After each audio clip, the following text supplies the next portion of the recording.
The Greedy Bear. Once upon a time a poor woodman and his wife lived in a tiny hut close to the orchard of a rich man, so close that the branches of a pear-tree hung right down over their yard.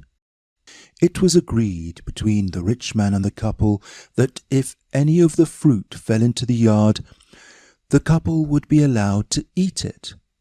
So you may imagine with what hungry eyes they watched the pears ripening, and prayed for a storm of wind or a flock of flying foxes, or anything that would cause the fruit to fall.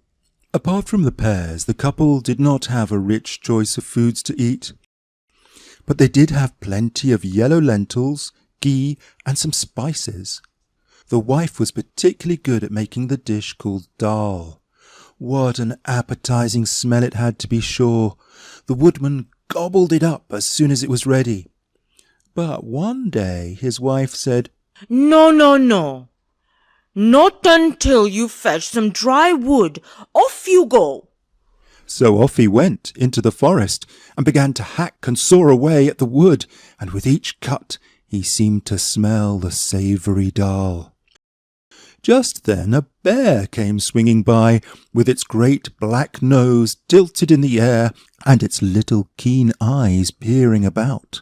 For bears, though good fellows on the whole, are dreadfully inquisitive. "Peace be with you," said the bear. "And what may you be doing with that bundle of wood?" "It is for my wife," returned the woodman. "The fact is," he added confidentially, "she has made such wonderful dal for dinner that if I bring in a good portion of wood, she is pretty sure to give me a plentiful portion. Oh, my dear fellow, you should just smell that dal." At this the bear's mouth began to water, for like all bears, he was dreadfully greedy. "Do you think your wife would give me some too, if I brought her a bundle of wood?" he asked anxiously. "Perhaps, if it was a very big load," answered the woodman craftily. "Would 400 weight be enough?" asked the bear. I'm afraid not," returned the woodman, shaking his head.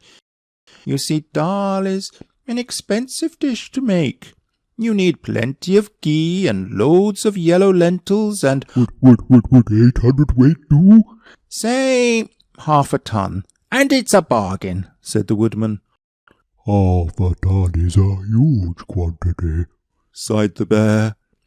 "There is saffron in the dal," remarked the woodman casually, which wasn't true because saffron is terribly expensive. The bear licked his lips and his little eyes twinkled with greed and delight. "Well, it's a bargain. Go home, Smartish, and tell your wife to keep the dal hot. I'll be with you in a jiffy." Away went the woodman in great glee to tell his wife how the bear had agreed to bring 1/2 ton of wood in return for a share of the dal.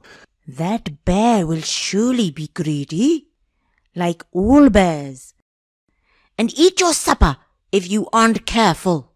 At this the woodman became quite pale. "In that case, we had better begin now and have a fair start."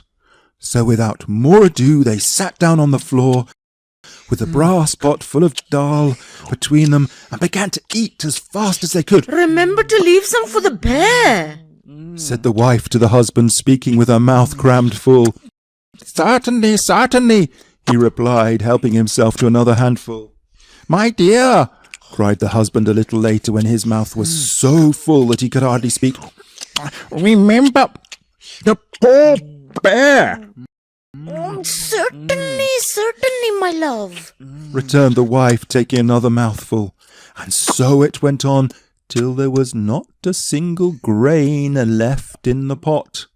Oh, what is to be done now? Said the woodman. It's your fault for eating too much. My fault? retorted his wife scornfully. Why, you ate twice as much as I did. No, I didn't. Yes, you did. Men always eat more than women. No, we don't. Oh, yes, you do. Well, it's no use quarrelling about it now, said the woodman. The doll's gone and the bear will be furious. That wouldn't matter if we could get the wood. I'll tell you what we must do. We must lock up everything there is to eat in the house. Leave the dal pot by the fire and hide in the attic. When the bear comes, he will think we have gone out and left his dinner for him. Then he will throw down his bundle and come in. Of course, he will rampage a little when he finds the pot is empty, but he can't do much mischief. And I don't think he will take the trouble of carrying the wood away. So they made haste to lock up all the food and hide themselves in the attic. Meanwhile, the bear had been toiling and moiling away at his bundle of wood, which took him much longer to collect than he expected. However, at last he arrived quite exhausted at the woodcutter's cottage. Seeing the brass dal pot by the fire, he threw down his load and went in. And then, mercy, wasn't he angry when he found nothing in it?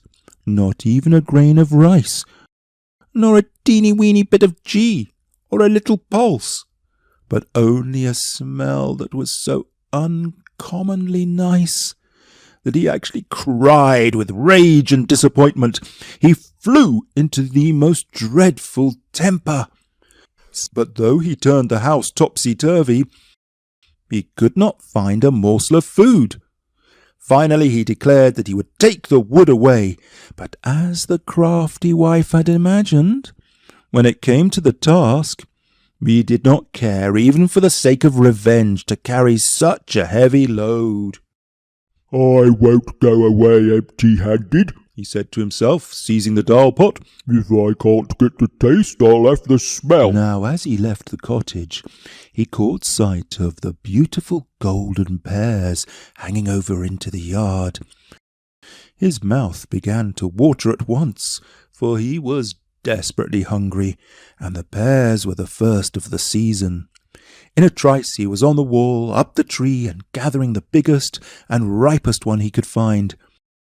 And he was just putting it into his mouth when a thought struck him. If I take these pears home, I will be able to sell them for ever so much to the other bears, and then I'll be able to buy some dal. I shall have the best bargain after all. So saying, he began to gather the ripe pears as fast as he could and put them into the pot. But whenever he came to an unripe one, he would shake his head and say, No one would buy that, yet it is a pity to waste it.